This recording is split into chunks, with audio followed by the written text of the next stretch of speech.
안녕하십니까? 전북대학교 생물산업기계공학과 3학년 정기석입니다. 주행장치와 조향장치에 대해 발표하겠습니다. 목차입니다. 주행장치의 종류 및 역할, 공기타이어의 구조, 공기타이어의 분류, 공기타이어의 호칭 및 규격, 수막현상의 원인과 방지 방법, 조향장치의 목적, 조향장치의 종류, 조향바퀴에 따른 분류, 조향 방식 및 조향장치의 원리, 참고문헌 순으로 알아보고 마치겠습니다. 먼저 주행장치의 종류 중 하나인 공기타이어입니다. 여러분들이 흔히 많이 보는 자동차 바퀴가 공기타이어인데요. 공기타이어는 공기가 가진 탄성을 이용하여 바퀴의 충격을 줄이도록 튜브에 압축된 공기를 불어넣어 만든 고무타이어입니다. 자전거, 자동차, 항공기, 농기계 트랙터 바퀴 등에 널리 쓰입니다. 역할로는 차량의 하중을 지지하고 노면과 차량 사이에 완충 작용을 합니다. 구동 및 제동 시 견인력과 제동력을 발생합니다. 조향 시 차량의 안정성을 유지합니다. 다음은 무한궤도입니다. 차바퀴의 둘레에 강판으로 만든 벨트를 걸어 놓은 장치이며 지면과의 접촉면이 크므로 험한 길, 비탄길도 갈 수 있습니다. 탱크, 장갑차, 콤바인, 불도저 등에 이용됩니다. 역할은 공기 타이어와 같습니다. 공기 타이어의 구조입니다. 그림 3에서 보이는 것보다 더 많은 구조로 이루어져 있지만 그중 몇 가지를 추려서 알아보겠습니다. 먼저 트레드입니다. 트레드는 직접 너면과 조종하는 부분으로서 내 마모성, 내 커팅성이 양호하여야 하며 외부 충격에 충분히 견딜 수 있어야 하고 발열이 적어야 하는 특성이 있습니다.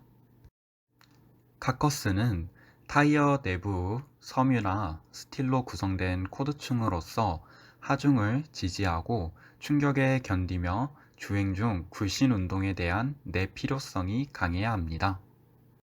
비드는 코드 끝 부분을 감싸주어 타이어를 림에 장착시키는 역할을 하며 비드 와이어, 코어 고무 등으로 구성이 되어 있습니다. 벨트는 스틸 와이어 또는 섬유로 구성되며 트레드와 카커스 사이에서 주행 시 노면 충격을 감소시키는 것은 물론 트레드 노면에 닿는 부위를 넓게 유지시켜 주행 안정성을 우수하게 합니다. 인너 라이너는 튜브 대신 타이어 안쪽에 붙인 공기가 통과하기 어려운 특수 고무층입니다. 캡 플라이는 벨트 위에 부착되는 특수 코드지로 주행 시 성능 향상을 시켜주고 벨트 이탈 현상을 방지해 줍니다. 숄더는 트레드 가장자리로부터 사이드 월의 윗부분으로서 외관 및 방열 효과가 좋아야 합니다. 타이어 종류에는 바이어스 타이어와 레디얼 타이어가 있습니다.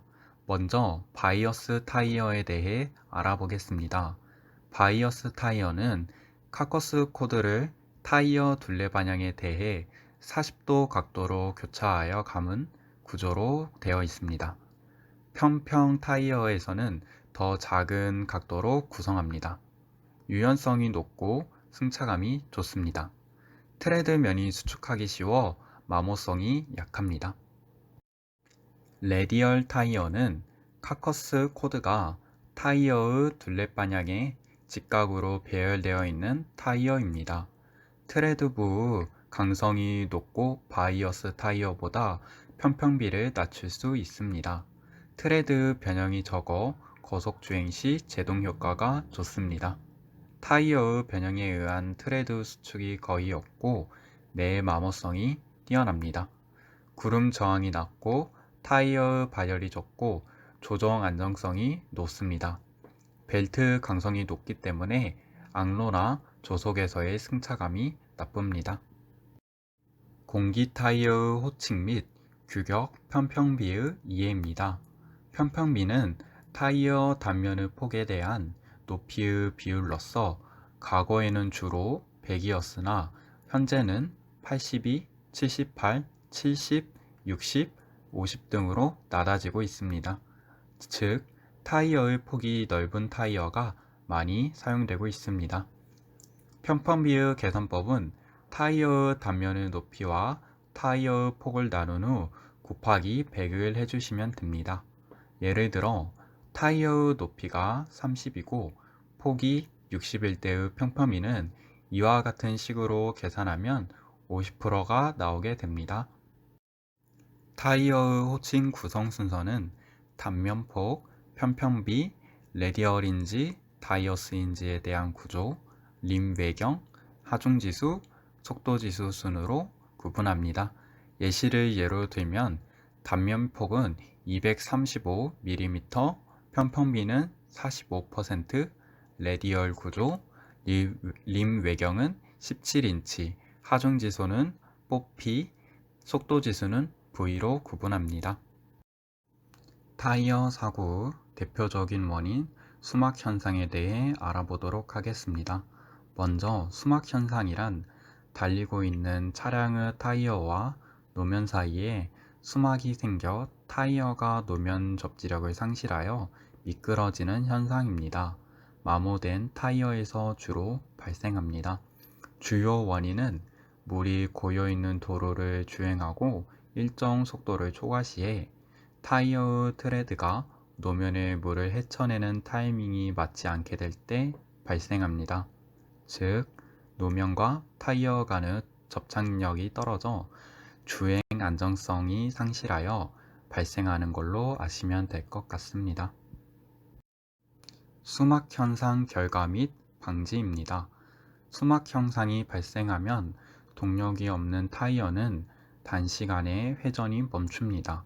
또한 구동류는 공전하여 구동력을 제대로 전달하지 못합니다. 방지 방법은 배수 효과가 좋은 타이어를 사용하고 러그 상태의 마모가 적은 타이어를 확인합니다. 타이어의 공기압을 높여 주행하시고 물이 갠 곳을 통과 시 브레이크를 사용하지 말고 엑셀러레이터에서 발을 떼어 속도를 줄여 통과해야 합니다. 장마철에 운전하다 브레이크를 밟아도 미끄러져서 가슴 쓸어내린 적 있으실 겁니다. 타이어가 도로에 고인 물 위로 헛도는 수막 현상 때문인데요. 얼마나 위험한지 또 어떻게 해야 예방할 수 있는지 부장원 기자가 전해드립니다. 달리던 승용차 앞으로 갑자기 화물차 한 대가 튀어나오더니 도로벽을 그대로 들이받습니다. 빗길에 미끄러지면서 일어난 사고였습니다. 해마다 장마철이면 이렇게 빗길 미끄럼 사고가 반복되는데 그 주요 원인은 바로 수막 현상입니다. 수막 현상이란 고인물 때문에 타이어가 도로에 닿지 않고 물 위로 미끄러지는 것을 말합니다. 평소보다 제동거리가 길어지는 탓에 앞차와 추돌 위험이 커집니다. 빗길 사고 사망률도 평소보다 37.5%나 높습니다. 수막 현상이 과연 얼마나 위험한지 전문가 도움을 받아 실험해봤습니다. 120도로 크게 굽은 커브길. 도로가 마른 상태에선 바퀴 마찰력 덕분에 속도를 유지해도 무리가 없지만 젖은 노면에선 금세 미끄러져 버립니다. 핸들을 꺾어도 차체가 그냥 확 돌아버립니다. 그렇죠. 급제동 상황은 더 위험합니다. 아무리 브레이크를 밟아도 좀처럼 멈추지 않고 중심을 잃고 차가 크게 도는 스핀 현상까지. 실제 도로에서였다면 치명적인 사고로 직결될 수 있는 겁니다.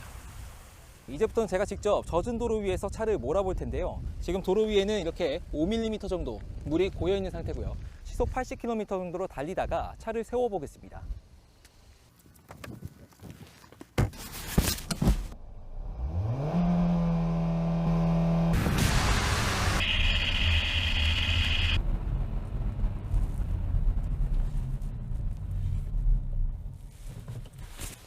보셨다시피 차가 마음처럼 멈춰지지 않았는데요. 평소와 달리 브레이크를 밟고 나서 0.5초 정도 제동이 늦게 걸리는 느낌이었고 제동거리도 2배에서 3배 정도 길어졌습니다. 빗길 사고 예방에 무엇보다 중요한 건 당연히 감속입니다. 수막 현상은 시속 80km 이상 빠른 속도로 달릴 때 발생하기 때문입니다. 물이 얼마나 고여있든 적정 속도만 지키면 발생할 일이 없다는 게 전문가들 조언입니다. 비가 오는 날 운전을 안 할 수는 없잖아요. 그래서 속도를 올렸을 때는 분명히 수막 현상이 일어난다고 생각하고 제한된 속도에 한 20-30% 정도 낮춰서 운전하는 게 가장 좋죠. 또 타이어의 트레드홈이 적절한 깊이를 유지해 물을 빼낼 수 있도록 마모 상태를 관리하고 공기압도 기준보다 다소 높게 하면 도움이 됩니다. YTN 부장원입니다. 조향장치의 목적은 운전석의 조향 핸들을 회전시키고 각 링크 기구를 움직여 좌우 앞바퀴의 방향을 바꾸어 차량의 주행 방향을 제어할 수 있도록 해주는 장치입니다. 조향장치의 종류는 크게 수동 조향장치와 동력 조향장치로 분류됩니다. 수동 조향장치는 조향 핸들에 가한 힘으로 작동하고 동력 조향장치는 유압 펌프나 전기 모터를 이용하여 작동합니다. 여기서 조향장치의 구비 조건이 있습니다. 조향 조작이 쉬워야 합니다. 회전 반경이 작고 차의 방향 변형이 용이해야 합니다. 주행 중 노면으로부터 받는 충격으로 인하여 조향 핸들이 동요하지 않아야 합니다. 고속 주행에서도 조향 휠이 안정되어야 합니다. 조향 핸들이 제자리로 돌아왔을 때 각부나 바디에 무리한 부하가 걸리지 않아야 합니다. 조향 바퀴에 따른 분류입니다. 전륜 조향은 전 차축 양쪽 바퀴로 조향 조작을 하는 방식입니다.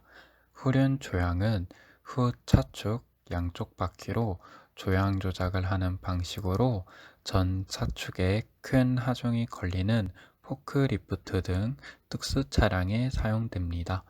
전후륜 조향은 전 차축과 후 차축으로 조향 조작을 하는 방식으로 작은 회전과 기동성을 목적으로 하는 특수 차량에서 사용됩니다. 전 이축 조향은 두 개의 전 차축의 4개의 바퀴로 조향 조작을 하는 방식으로 적은 회전성과 적재 중량이 큰 화물 차량에 사용됩니다. 조향 방식 및 조향 장치의 원리입니다. 먼저 조향 방식입니다. 조향 방식은 크게 애커먼 방식과 애커먼 장도 방식으로 구분됩니다. 먼저 애커먼 방식은 양쪽 바퀴가 방향 전환을 하고자 하는 방향으로 평행하게 방향을 바꿉니다. 한쪽 바퀴가 미끄러지면서 회전되어 타이어가 심하게 손실 및 마모됩니다. 애커먼 장토 방식은 앞바퀴 축의 중심선과 뒷바퀴 축의 중심선이 방향을 바꾸고자 하는 쪽에 한 점에 교차되는 기구로 개선합니다. 조향 장치의 원리입니다. 자동차 각 바퀴의 궤적이 중심 O를 갖는 동심원이 되도록 해야 합니다. 조향 방법은 내측 차륜이 외측 차륜보다 조향 각도가 커야 합니다. 좌우 앞바퀴의 너클함 중심으로부터 그은 연장이 후차축 연장 선상의 한 점에서 교차해야 합니다. 조향 장치의 구성입니다. 조향 조작부는 운전자가 조향 핸들을 조작하여 조향 기어부에 회전력을 전달합니다. 조향 기어부는 회전력을 받아 회전을 감속하고 토크를 증가하여 운동 방향을 직선 운동으로 바꿉니다.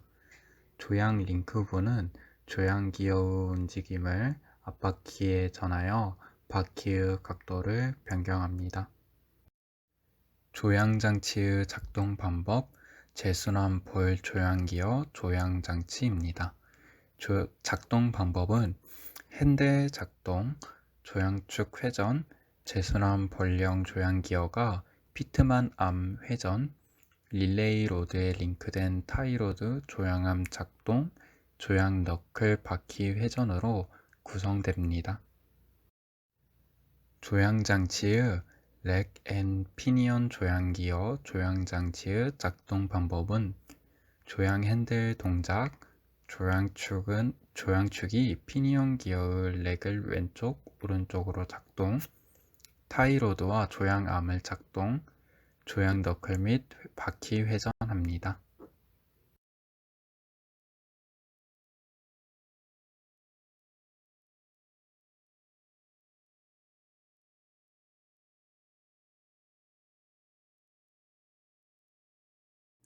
참고 문헌은 아래와 같습니다. 감사합니다. 이상으로 발표를 마치겠습니다.